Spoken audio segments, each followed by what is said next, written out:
The Most Dangerous Game by Richard Connell. Off there to the right, somewhere, is a large island, said Whitney. It's rather a mystery. What island is it? Rainsford asked. The old charts call it Ship Trap Island, Whitney replied. A suggestive name, isn't it? Sailors have a curious dread of the place. I don't know why. Some superstition. Can't see it, remarked Rainsford, trying to peer through the dank tropical night that was palpable as it pressed its thick, warm blackness in upon the yacht. You've good eyes, said Whitney with a laugh, and I've seen you pick off a moose moving in the brownfall bush at 400 yards, but even you can't see 4 miles or so through a moonless Caribbean night. Nor 4 yards, admitted Rainsford. Ugh, it's like moist black velvet. It will be light enough in Rio, promised Whitney. We should make it in a few days. I hope the Jaguar guns have come from Purdy's. We should have some good hunting up the Amazon. Great sport, hunting. The best sport in the world, agreed Rainsford. For the hunter, amended Whitney. Not for the Jaguar. Don't talk rot, Whitney, said Rainsford. You're a big game hunter, not a philosopher. Who cares how a jaguar feels? Perhaps the jaguar does, said Whitney. Bah! They've no understanding. Even so, I rather think they understand one thing. Fear. The fear of pain and the fear of death. Nonsense, laughed Rainsford. This hot weather is making you soft, Whitney. Be a realist.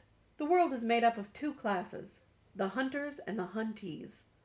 Luckily, you and I are the hunters. Do you think we've passed that island yet? I can't tell in the dark. I hope so. Why? Asked Rainsford. The place has a reputation. A bad one. Cannibals? Suggested Rainsford. Hardly. Even cannibals wouldn't live in such a god-forsaken place. But it's gotten into sailor lore somehow. Didn't you notice that the crew's nerves seemed a bit jumpy today? They were a bit strange, now you mention it. Even Captain Nielsen. Yes, even that tough-minded old Swede, who'd go up to the devil himself and ask him for a light. Those fishy blue eyes held a look I never saw there before. All I could get out of him was, "This place has an evil name among sea-fearing men, sir." Then he said to me very gravely, "Don't you feel anything?" As if the air about us was actually poisonous. Now, you mustn't laugh when I tell you this. I did feel something, like a sudden chill. There was no breeze. The sea was as flat as a plate-glass window. We were drawing near the island then. What I felt was a mental chill, a sort of sudden dread. Pure imagination, said Rainsford. One superstitious sailor can taint the whole ship's company with his fear. Maybe. But sometimes I think sailors have an extra sense that tells them when they are in danger. Sometimes I think evil is a tangible thing, with wavelengths just as sound and light have. An evil place can, so to speak, broadcast vibrations of evil. Anyhow, I'm glad we're getting out of this zone. Well, I think I'll turn in now, Rainsford. I'm not sleepy, said Rainsford. I'm going to smoke another pipe up on the afterdeck. Good night, then, Rainsford. See you at breakfast. Right. Good night, Whitney. There was no sound in the night as Rainsford sat there, but the muffled throb of the engine that drove the yacht swiftly through the darkness, and the swish and ripple of the wash of the propeller. Rainsford, reclining in a steamer chair, indolently puffed on his favorite briar. The sensuous drowsiness of the night was on him. It's so dark, he thought, that I could sleep without closing my eyes. The night would be my eyelids. An abrupt sound startled him. Off to the right he heard it, and his ears, expert in such matters, could not be mistaken. Again he heard the sound, and again. Somewhere, off in the blackness, someone had fired a gun 3 times. Rainsford sprang up and moved quickly to the rail, mystified. He strained his eyes in the direction from which the reports had come, but it was like trying to see through a blanket. He leaped upon the rail and balanced himself there, to get greater elevation. His pipe, striking a rope, was knocked from his mouth. He lunged for it. A short, hoarse cry came from his lips as he realized he had reached too far and had lost his balance. The cry was pinched off short as the blood-warm waters of the Caribbean Sea dosed over his head. He struggled up to the surface and tried to cry out, but the wash from the speeding yacht slapped him in the face, and the salt water in his open mouth made him gag and strangle. Desperately he struck out with strong strokes after the receding lights of the yacht, but he stopped before he had swum 50 feet. A certain cool-headedness had come to him. It was not the first time he had been in a tight place. There was a chance that his cries could be heard by someone aboard the yacht, but that chance was slender and grew more slender as the yacht raced on. He wrestled himself out of his clothes and shouted with all his power. The lights of the yacht became faint and ever-vanishing fireflies. Then they were blotted out entirely by the night. Rainsford remembered the shots. They had come from the right, and doggedly he swam in that direction, swimming with slow, deliberate strokes, conserving his strength. For a seemingly endless time he fought the sea. He began to count his strokes. He could do possibly 100 more, and then Rainsford heard a sound. It came out of the darkness, a high, screaming sound, the sound of an animal in an extremity of anguish and terror. He did not recognize the animal that made the sound. He did not try to. With fresh vitality he swam toward the sound. He heard it again, then it was cut short by another noise, crisp, staccato. "Pistol shot," muttered Rainsford, swimming on.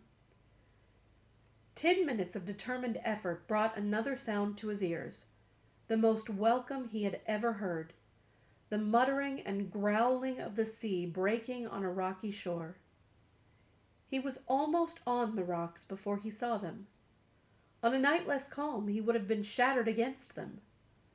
With his remaining strength he dragged himself from the swirling waters. Jagged crags appeared to jut up into the opaqueness. He forced himself upward, hand over hand.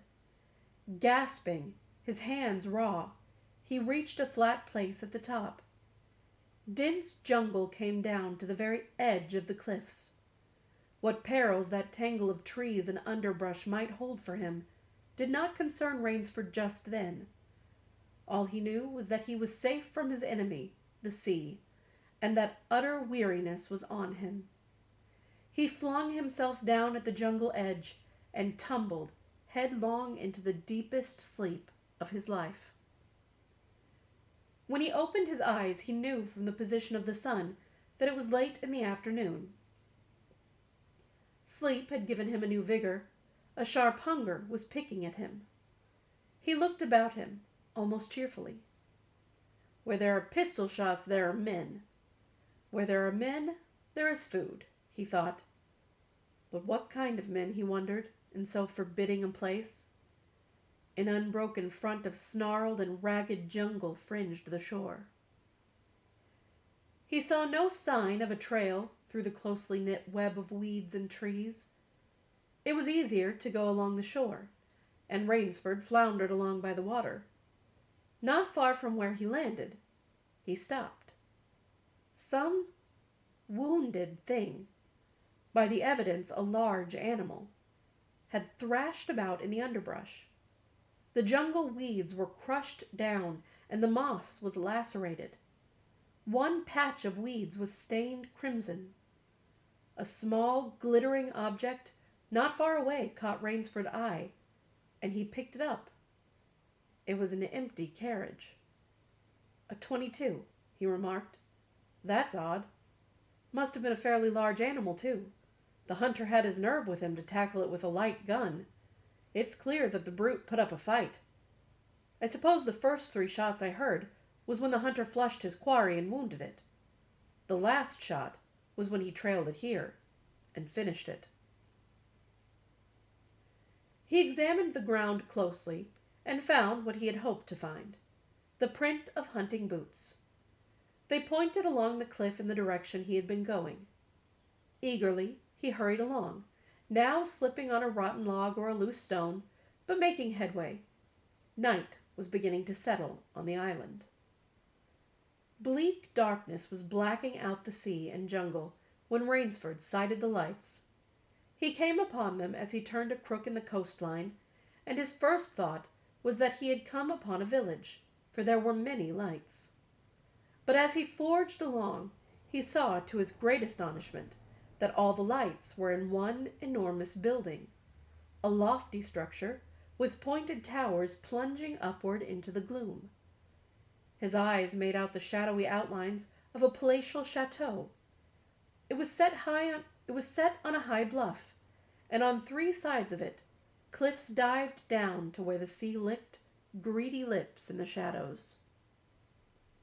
Mirage, thought Rainsford. But it was no mirage, he found, when he opened the tall spiked iron gate. The stone steps were real enough. The massive door with a leering gargoyle for a knocker was real enough. Yet above it all hung an air of unreality. He lifted the knocker, and it creaked up stiffly, as if it had never before been used. He let it fall, and it startled him with its booming loudness. He thought he heard steps within. The door remained closed. Again Rainsford lifted the heavy knocker and let it fall.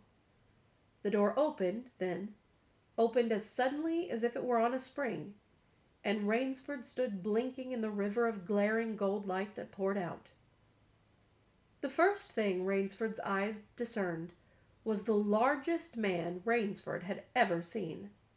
A gigantic creature, solidly made and black-bearded to the waist. In his hand the man held a long-barreled revolver, and he was pointing it straight at Rainsford's heart. Out of the snarl of beard, two small eyes regarded Rainsford.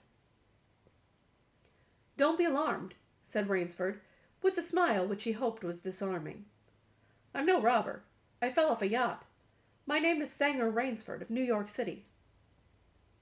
The menacing look in the eyes did not change, the revolver pointing as rigidly as if the giant were a statue. He gave no sign that he understood Rainsford's words, or that he had even heard them. He was dressed in uniform, a black uniform trimmed with gray astrakhan. "I'm Sanger Rainsford of New York," Rainsford began again. "I fell off a yacht. I am hungry." The man's only answer was to raise with his thumb the hammer of his revolver. Then Rainsford saw the man's free hand go to his forehead in a military salute, and he saw him click his heels together and stand at attention. Another man was coming down the broad marble steps, an erect, slender man in evening clothes.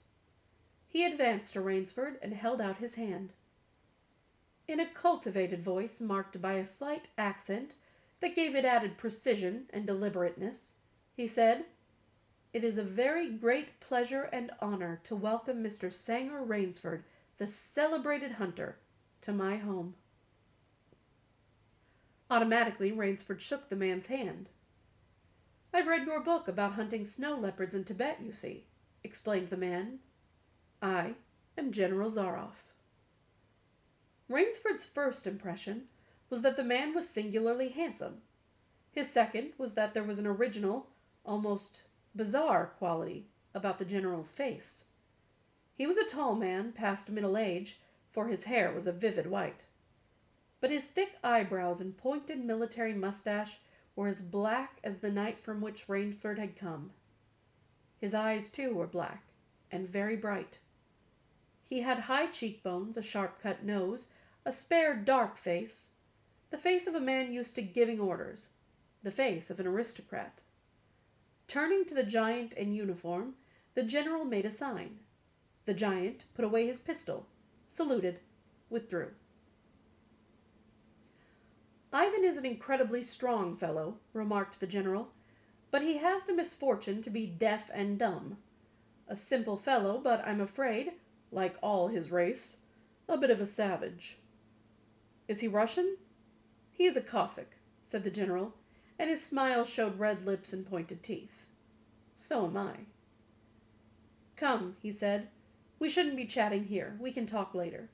Now you want clothes, food, rest. You shall have them. This is a most restful spot. Ivan had reappeared, and the general spoke to him with lips that moved, but gave forth no sound. Follow Ivan, if you please, Mr. Rainsford, said the general. I was about to have my dinner when you came. I'll wait for you. You'll find that my clothes will fit you, I think. It was to a huge beam-ceilinged bedroom with a canopied bed big enough for 6 men that Rainsford followed the silent giant. Ivan laid out an evening suit, and Rainsford, as he put it on, noticed that it came from a London tailor, who ordinarily cut and sewed for none below the rank of duke.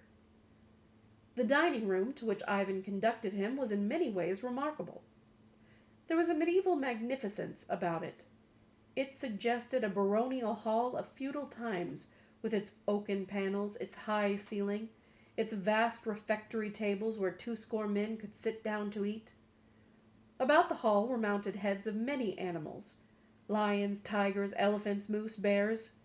Larger or more perfect specimens Rainsford had never seen. At the great table the general was sitting, alone. You'll have a cocktail, Mr. Rainsford, he suggested. The cocktail was surpassingly good, and, Rainsford noted, the table appointments were of the finest, the linen, the crystal, the silver, the china.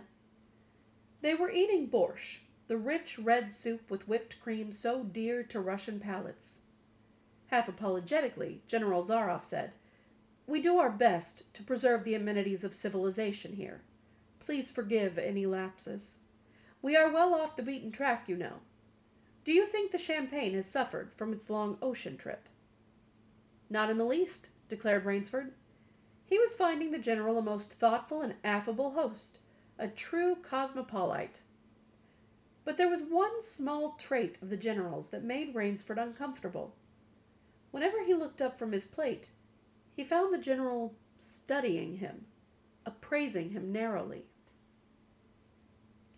Perhaps, said General Zaroff, you were surprised that I recognized your name. You see, I read all books on hunting published in English, French, and Russian. I have but one passion in my life, Mr. Rainsford, and it is the hunt. You have some wonderful heads here, said Rainsford as he ate a particularly well-cooked filet mignon. That Cape buffalo is the largest I ever saw. Oh, that fellow. Yes, he was a monster. Did he charge you? Hurled me against a tree, said the general. Fractured my skull. But I got the brute. I've always thought, said Rainsford, that the Cape buffalo is the most dangerous of all big game. For a moment the general did not reply. He was smiling his curious red-lipped smile. Then he said slowly, No, you are wrong, sir. The Cape buffalo is not the most dangerous big game. He sipped his wine. Here, in my preserve on this island, he said in the same slow tone, I hunt more dangerous game. Rainsford expressed his surprise. Is there big game on this island? The general nodded. The biggest. Really? Oh, it isn't here naturally, of course. I have to stock the island. What have you imported, General? Rainsford asked. Tigers. The general smiled. No, he said. Hunting tigers ceased to interest me some years ago. I exhausted their possibilities, you see. No thrill left in tigers, no real danger. I live for danger, Mr. Rainsford. The general took from his pocket a gold cigarette case and offered his guest a long black cigarette with a silver tip. It was perfumed and gave off a smell like incense. We will have some capital hunting, you and I, said the general. I shall be most glad to have your society. But what game? Began Rainsford. I'll tell you, said the general. You will be amused, I know. I think I may say, in all modesty, that I have done a rare thing.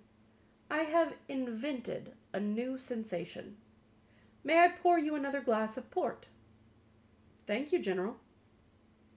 The General filled both glasses, and said, "God makes some men poets, some he makes kings, some beggars. Me he made a hunter. My hand was made for the trigger, my father said. He was a very rich man with 250,000 acres in the Crimea, and he was an ardent sportsman.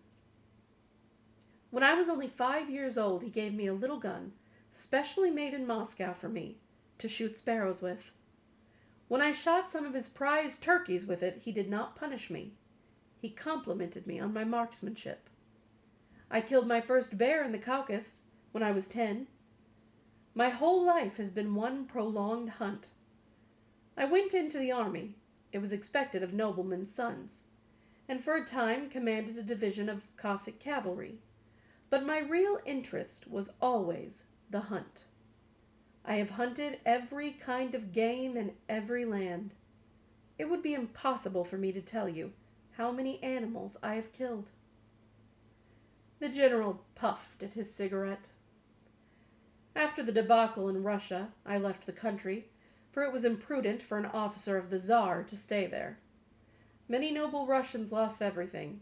I, luckily, had invested in American securities, so I shall never have to open a tea-room in Monte Carlo or drive a taxi in Paris. Naturally, I continued to hunt. Grizzlies in your Rockies, crocodiles in the Ganges, rhinoceroses in East Africa. It was in Africa that the Cape buffalo hit me and laid me up for many months. As soon as I recovered, I started for the Amazon to hunt jaguars, for I had heard they were unusually cunning." "They weren't." The Cossack sighed. "They were no match at all for a hunter with his wits about him and a high-powered rifle. I was bitterly disappointed. I was lying in my tent with a splitting headache one night when a terrible thought pushed its way into my mind. Hunting was beginning to bore me. And hunting, remember, had been my life. I have heard that in America businessmen often go to pieces when they give up business that has been their life." "Yes, that's so," said Rainsford. The General smiled. "I had no wish to go to pieces," he said. "I must do something. Now, mine is an analytical mind, Mr. Rainsford. Doubtless that is why I enjoy the problems of the chase." "No doubt, General Zaroff." "So," continued the General, "I asked myself why the hunt no longer fascinated me. You are much younger than I am, Mr. Rainsford, and have not hunted as much, but you perhaps can guess the answer." "What was it?" "Simply this. Hunting had ceased to be what you call a sporting proposition. It had become too easy. I always got my quarry, always. There is no greater bore than perfection." The General lit a fresh cigarette. "No animal had a chance with me any more. That is no boast, it is a mathematical certainty. The animal had nothing but his legs and his instinct.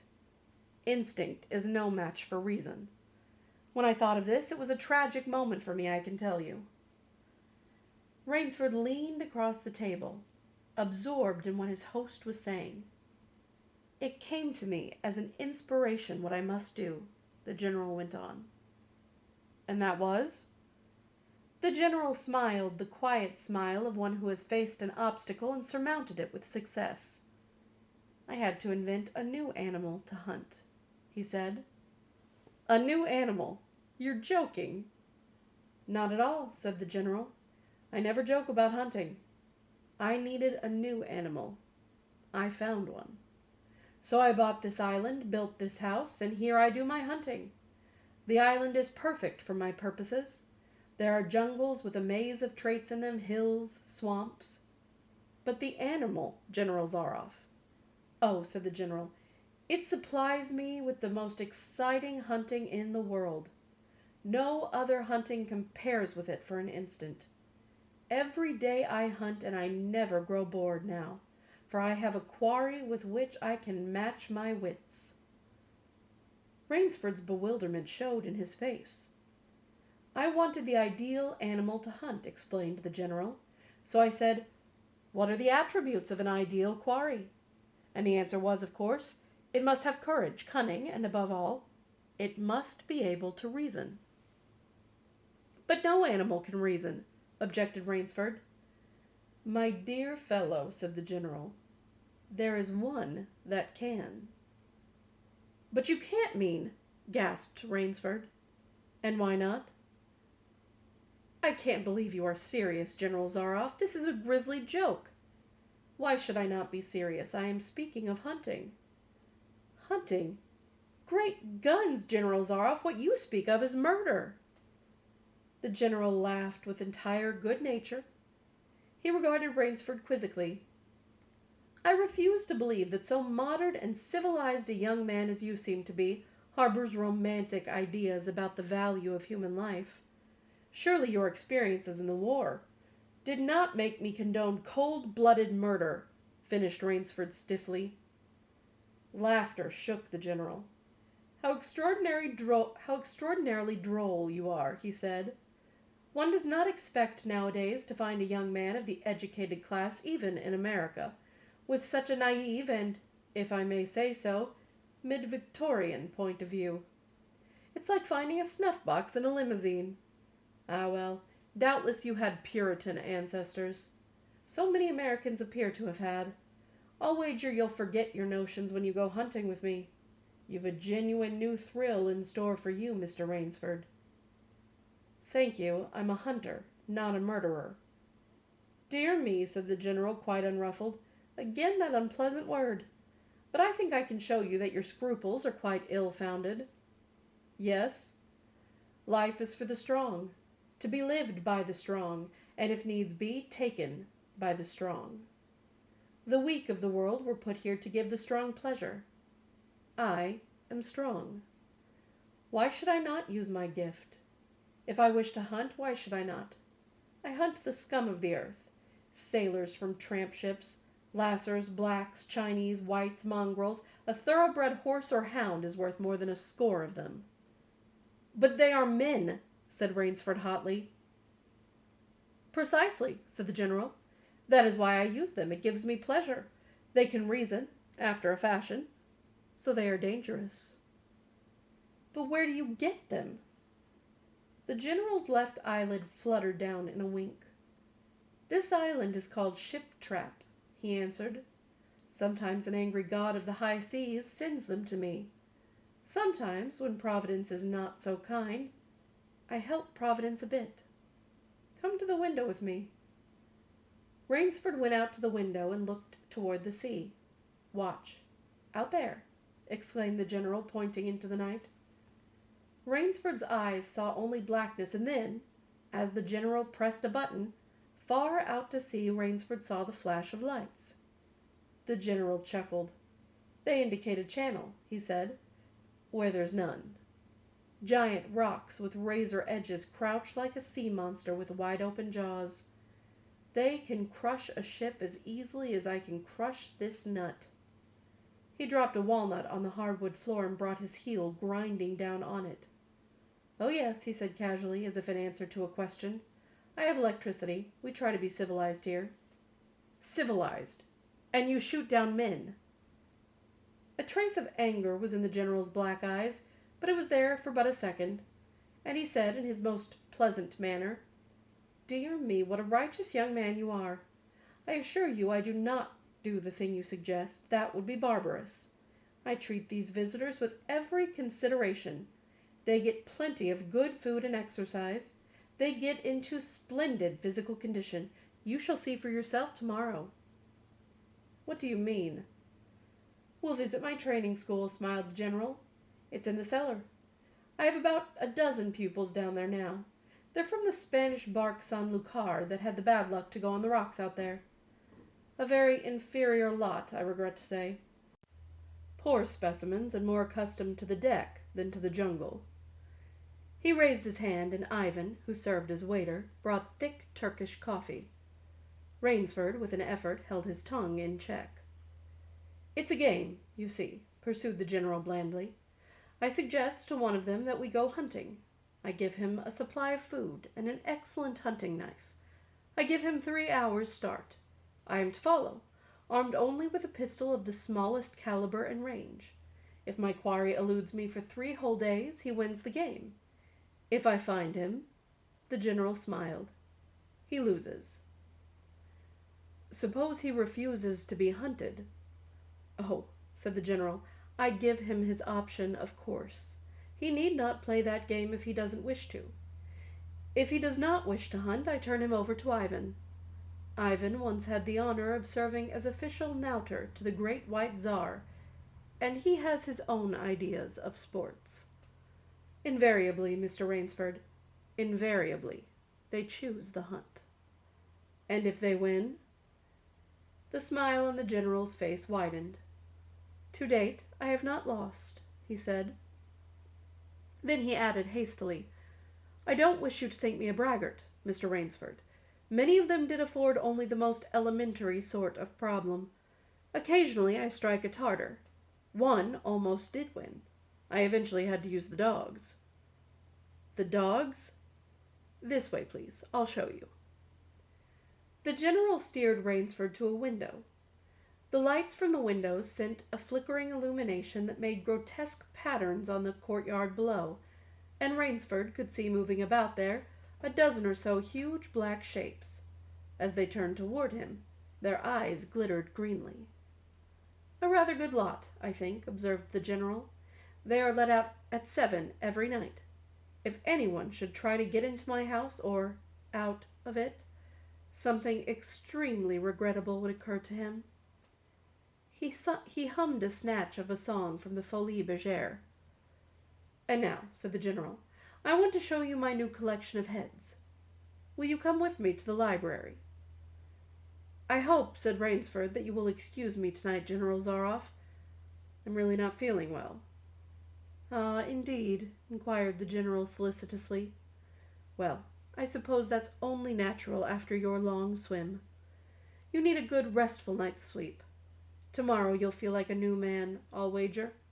Then we'll hunt, eh? I've one rather promising prospect. Rainsford was hurrying from the room.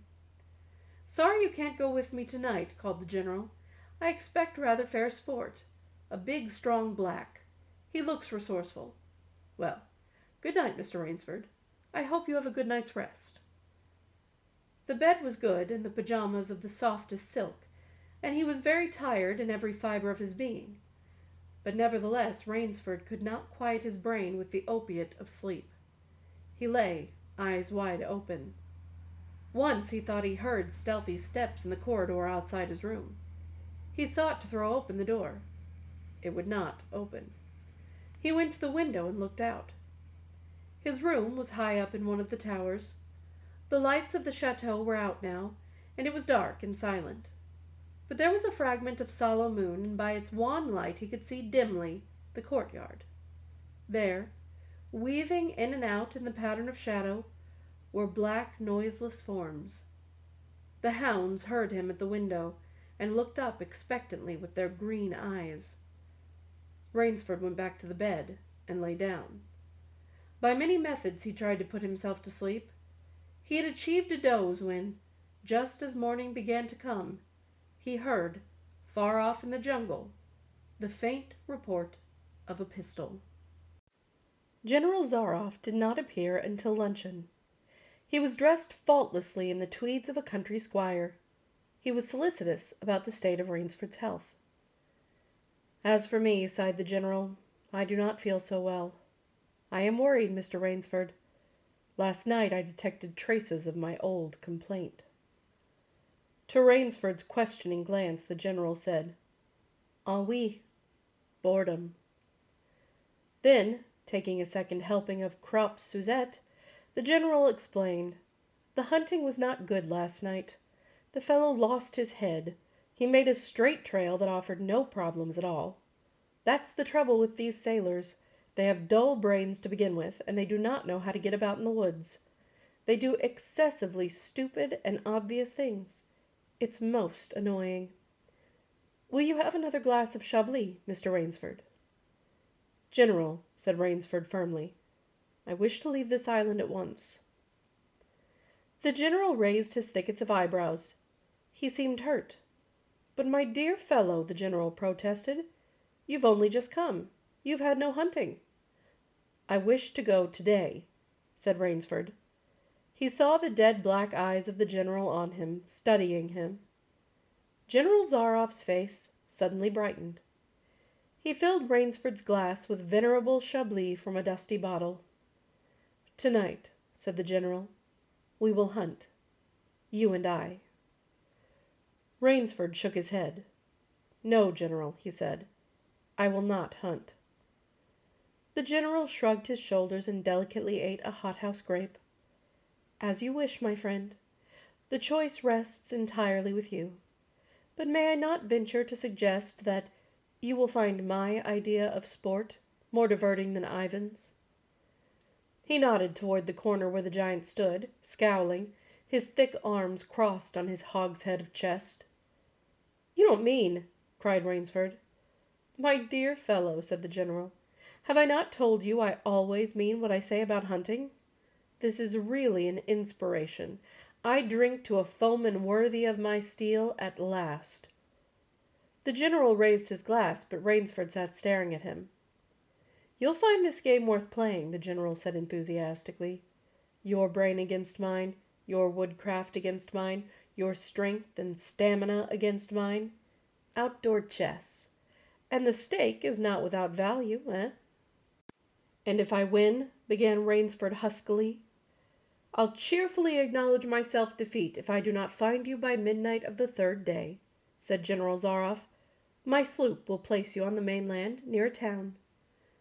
The general read what Rainsford was thinking. "Oh, you can trust me," said the Cossack. "I will give you my word as a gentleman and a sportsman. Of course you in turn must agree to say nothing of your visit here." "I'll agree to nothing of the kind," said Rainsford. "Oh," said the general, "in that case—" "But why discuss that now? 3 days hence we can discuss it over a bottle of Veuve Clicquot. Unless—" The general sipped his wine. Then a businesslike air animated him. "Ivan," he said to Rainsford, "will supply you with hunting clothes, food, a knife. I suggest you wear moccasins. They leave a poorer trail. I suggest, too, that you avoid the big swamp in the southeast corner of the island. We call it Death Swamp. There's quicksand there. One foolish fellow tried it. The deplorable part of it was that Lazarus followed him. You can imagine my feelings, Mr. Rainsford. I loved Lazarus. He was the finest hound in my pack. Well, I must beg you to excuse me now. I always take a siesta after lunch. You'll hardly have time for a nap, I fear. You'll want to start, no doubt. I shall not follow till dusk. Hunting at night is so much more exciting than by day, don't you think? Au revoir, Mr. Rainsford. Au revoir." General Zaroff, with a deep courtly bow, strolled from the room. From another door came Ivan. Under one arm he carried khaki hunting clothes, a haversack of food, a leather sheath containing a long-bladed hunting knife. His right hand rested on a cocked revolver, thrust in the crimson sash about his waist. Rainsford had fought his way through the bush for 2 hours. "I must keep my nerve. I must keep my nerve," he said through tight teeth. He had not been entirely clear-headed when the chateau gates snapped shut behind him. His whole idea at first was to put distance between himself and General Zaroff, and, to this end, he had plunged along, spurred on by the sharp roars of something very like panic. Now he had got a grip on himself, had stopped, and was taking stock of himself and the situation. He saw that straight flight was futile. Inevitably it would bring him face to face with the sea. He was in a picture with a frame of water, and his operations, clearly, must take place within that frame. "I'll give him a trail to follow," muttered Rainsford, and he struck off from the rude path he had been following into the trackless wilderness. He executed a series of intricate loops. He doubled on his trail again and again, recalling all the lore of the fox hunt and all the dodges of the fox. Night found him leg-weary, with hands and face lashed by the branches, on a thickly wooded ridge. He knew it would be insane to blunder on through the dark, even if he had the strength. His need for rest was imperative, and he thought, I have played the fox, now I must play the cat of the fable. A big tree with a thick trunk and outspread branches was nearby, and taking care to leave not the slightest mark, he climbed up into the crotch, and stretching out on one of the broad limbs after a fashion, rested. Rest brought him new confidence and almost a feeling of security. Even so zealous a hunter as General Zaroff could not trace him here, he told himself. Only the devil himself could follow that complicated trail through the jungle after dark. But perhaps the general was a devil. An apprehensive night crawled slowly by like a wounded snake, and sleep did not visit Rainsford, although the silence of a dead world was on the jungle. Toward morning, when a dingy gray was varnishing the sky, the cry of some startled bird focused Rainsford's attention in that direction. Something was coming through the bush, coming slowly, carefully, coming by the same winding way Rainsford had come. He flattened himself down on the limb and, through a screen of leaves almost as thick as tapestry, he watched. That which was approaching was a man. It was General Zaroff. He made his way along with his eyes fixed in utmost concentration on the ground before him. He paused almost beneath the tree, dropped to his knees and studied the ground. Rainsford's impulse was to hurl himself down like a panther, but he saw that the general's right hand held something metallic, a small automatic pistol. The hunter shook his head several times, as if he were puzzled. Then he straightened up and took from his case one of his black cigarettes. Its pungent, incense-like smoke floated up to Rainsford's nostrils. Rainsford held his breath. The general's eyes had left the ground and were traveling inch by inch up the tree. Rainsford froze there, every muscle tensed for a spring. But the sharp eyes of the hunter stopped before they reached the limb where Rainsford lay. A smile spread over his brown face. Very deliberately he blew a smoke ring into the air. Then he turned his back on the tree and walked carelessly away, back along the trail he had come. The swish of the underbrush against his hunting boots grew fainter and fainter. The pent-up air burst hotly from Rainsford's lungs. His first thought made him feel sick and numb. The general could follow a trail through the woods at night. He could follow an extremely difficult trail. He must have uncanny powers. Only by the merest chance had the Cossack failed to see his quarry. Rainsford's second thought was even more terrible. It sent a shudder of cold horror through his being. Why had the general smiled? Why had he turned back? Rainsford did not want to believe what his reason told him was true, but the truth was as evident as the sun that had by now pushed through the morning mist. The general was playing with him. The general was saving him for another day's sport. The Cossack was the cat. He was the mouse. Then it was that Rainsford knew the full meaning of terror. I will not lose my nerve. I will not. He slid down from the tree and struck off again into the woods. His face was set, and he forced the machinery of his mind to function. 300 yards from his hiding place, he stopped where a huge dead tree leaned precariously on a smaller, living one. Throwing off his sack of food, Rainsford took his knife from its sheath and began to work with all his energy. The job was finished at last, and he threw himself down behind a fallen log 100 feet away. He did not have to wait long. The cat was coming again to play with the mouse. Following the trail with the sureness of a bloodhound came General Zaroff. Nothing escaped those searching black eyes. No crushed blade of grass, no bent twig, no mark, no matter how faint, in the moss. So intent was the Cossack on stalking that he was upon the thing Rainsford had made before he saw it. His foot touched the protruding bow that was the trigger. Even as he touched it, the general sensed his danger and leaped back with the agility of an ape. But he was not quick enough. The dead tree, delicately adjusted to rest on the cut living one, crashed down and struck the general a glancing blow on the shoulder as it fell. But for his alertness, he must have been smashed beneath it. He staggered, but he did not fall, nor did he drop his revolver. He stood there rubbing his injured shoulder, and Rainsford, with fear again gripping his heart, heard the general's mocking laugh ring through the jungle.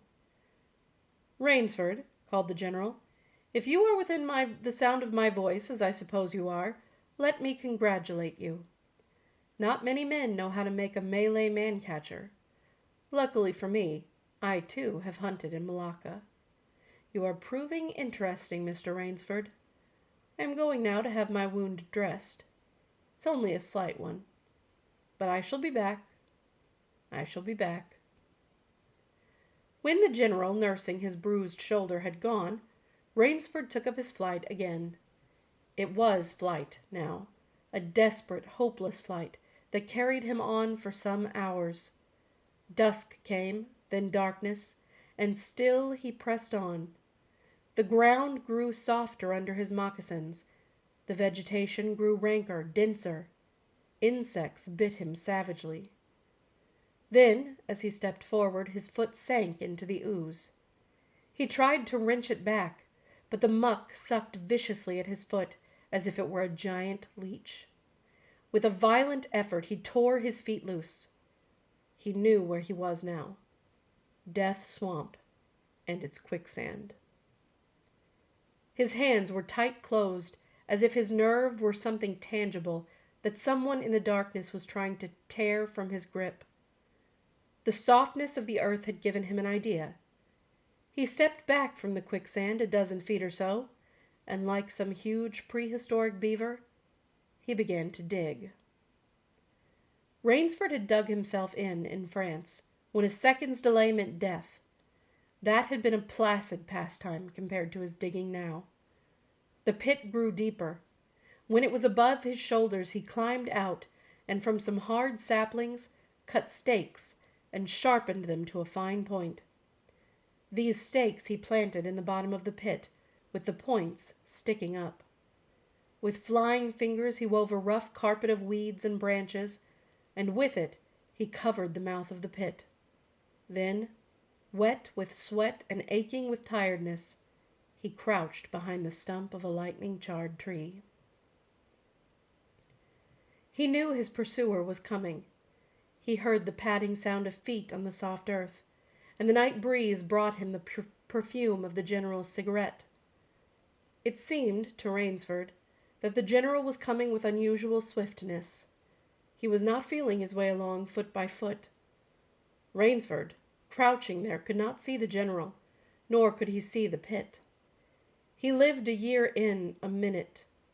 Then he felt an impulse to cry aloud with joy, for he heard the sharp crackle of the breaking branches as the cover of the pit gave way.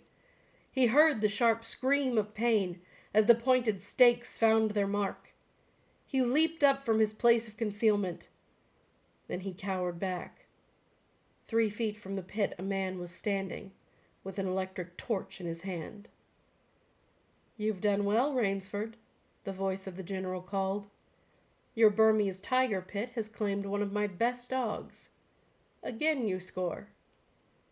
I think, Mr. Rainsford, I'll see what you can do against my whole pack. I'm going home for a rest now. Thank you for a most amusing evening."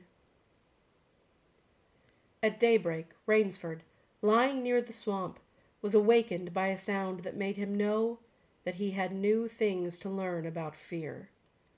It was a distant sound, faint and wavering, but he knew it. It was the baying of a pack of hounds. Rainsford knew he could do one of two things. He could stay where he was and wait. That was suicide. He could flee. That was postponing the inevitable. For a moment he stood there thinking.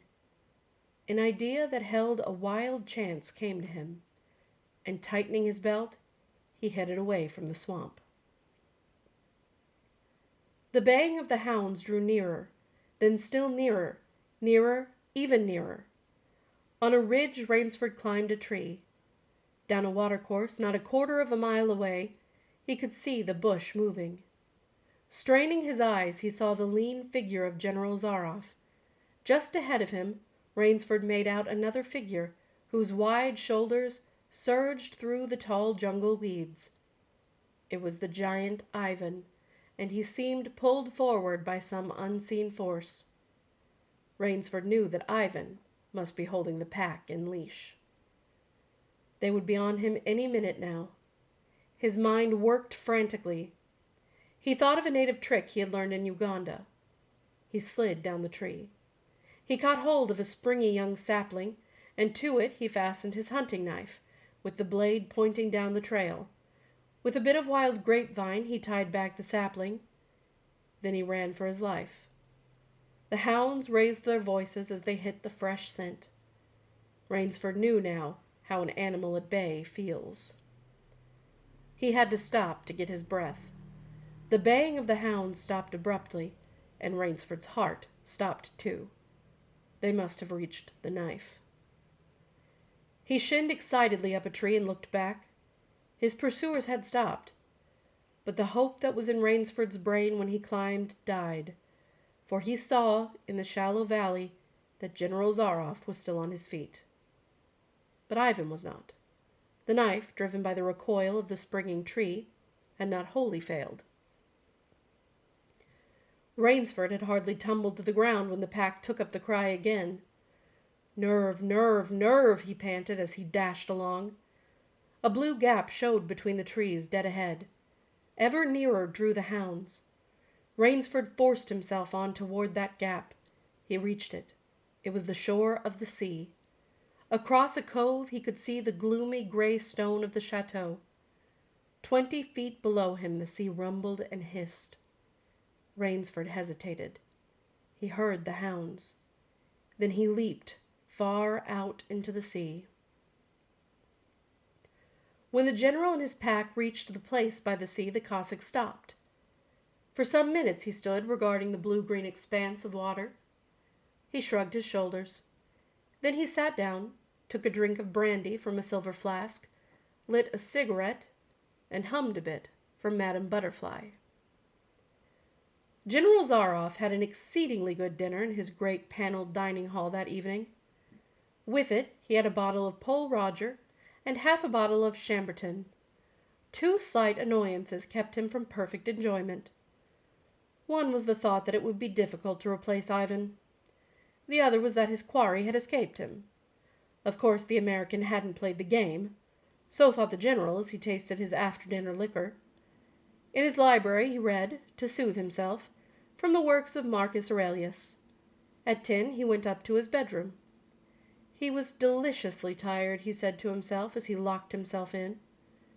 There was a little moonlight, so, before turning on his light, he went to the window and looked down at the courtyard. He could see the great hounds, and he called, "Better luck another time," to them. Then he switched on the light.